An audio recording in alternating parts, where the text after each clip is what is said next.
So I have made many duck videos, but this is one of the easiest one, especially for the children who are under 7 years old. So please check the channel for those tutorials. You know, the most essential step in a clay art is kneading. You have to knead your clay really well, or else you won't get the smooth surface. Now use your ruler to give this a shape. Make sure you are not using your hands with a lot of pressure. Go with ease and lightness.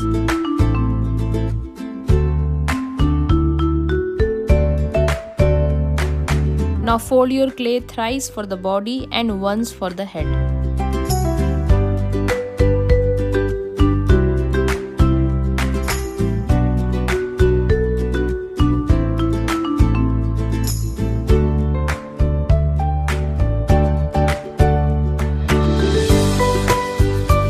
Now for the beak, I am using red clay. You can use orange or black too. If you have that customized eyes with you, that's okay, or else use black clay.